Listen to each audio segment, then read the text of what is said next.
Carlos Ramirez, owner of NVS Audio in Roselle, New Jersey. So we have a very unique situation. This is Paul's bike. That's Regina's bike. Husband and wife team, they ride together, which is cool. I love that. But something that doesn't happen too often is normally the husband's bike has way more stuff on it than the wife's bike. Not so in this case. Both bikes are badass. Custom paint on both. Stretch bags on both. So, when Paul came in, he told me he wanted his music to be louder than his wife's.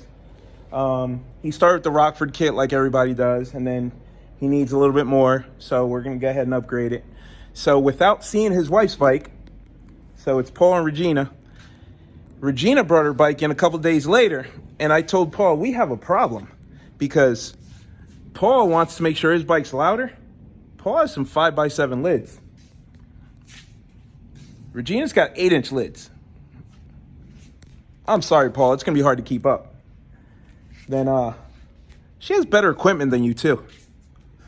She's running Hertz SPL Show 8s, Hertz SPL Show, and even her amplifier is bigger and better. Paul's running a Rockford 400. She's running the Arc Audio. It's either the 600 or the 720. So we're going to have to do a lot of work to Paul's bike to get it to catch up to Regina's bike. I'm sorry, Paul. Now, we'll talk more on Paul's bike later.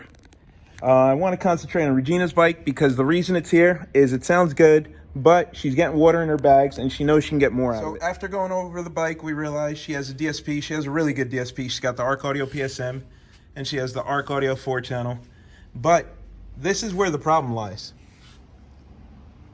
She's running Hertz mid-ranges, SPL shows, really loud, pro audio, weatherproof, but they're using a non-weatherproof Audison tweeter.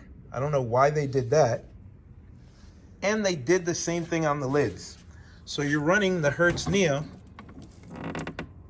one of my favorite 8s, in the lids, and then they give you a spot to do a 25mm or 35mm horn, and you go with a sound quality soft dome tweeter, like the Audison Prima.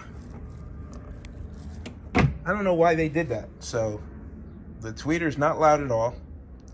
Can't keep up with the mid because that tweeter's not designed to play with that speaker. So that was strange to me. So we're gonna do a proper horn tweeter here. In the front, we're gonna do the MO75 flat horn here, and we're gonna change the grills. We're gonna remove these. Then in the bags, this is a mid-range speaker. It's a 200 Neo. Hertz makes a 200L, which they haven't released in a Neo yet, but they went with the same speaker here. So they're running a mid-range and a mid-bass application. Plus, I didn't get too deep into it yet, but I'm pretty sure this aluminum adapter is too small, and it's probably hitting the cone of the speaker. I haven't verified that yet, but I have to take it apart and test it. I'm pretty sure you can't run that speaker without a spacer because it reduces, so it goes from an 8 to a 7 or a 6, which is fine, but now there's no spacer, so as the speaker pushes out, I'm pretty sure it's hitting that aluminum ring. That aluminum ring is badass, by the way. Finely machined piece of equipment. That thing looks really good, high quality. It's threaded because that's a machine screw. Only mistake is there should be a spacer between there and there. So I'll run some more tests tomorrow, but I already know what I'm gonna find. Have to figure out why the bags are leaking because she's getting a lot of water in there, and she shouldn't be because this is a high quality lid. So maybe it's not lined up properly, but we'll see what we can do about that. And then she wants some more bass. She wants the bike louder in general. We're gonna make it happen. It's a pretty ass bike.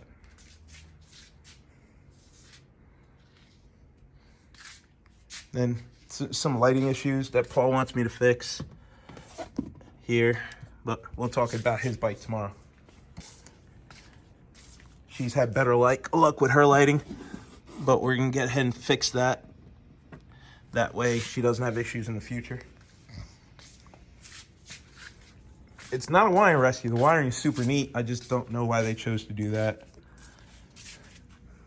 See, everything's cleanly installed. Arc Audio PSM, Arc Audio amplifier in the proper amp mount, tucked nicely under the factory radio. Factory fit and finish, beautiful install. Just, I would have chosen different tweeters, ran more power to the mid-bass drivers. And I haven't pulled the amp out yet, but I want to know how they split the power up, considering we have a 4-channel amp driving 6 speakers, which we do all the time, but that means the mid-bass drivers aren't getting enough power. So we'll see how that's configured. And I was thinking maybe it's a 6-channel amp, but I know it's not. And there's only 4 RCAs hooked up, so that proves that it's a 4-channel. We'll dive a little deeper into that. Regina's got a YouTube channel, so you should check her out, and you'll be able to follow the entire build and her journey. Okay, so we pulled it apart, and I was right. If you look right here, you will see where the 8 was coming in contact with the ring because there was no spacer. We fabricated a spacer out of PVC, so it's waterproof, and it now gives the woofer 1/2 inch clearance, so it won't hit. So it's the same height as the aluminum ring. It gives us space to now mount the 8-inch, just like that. Perfect fit.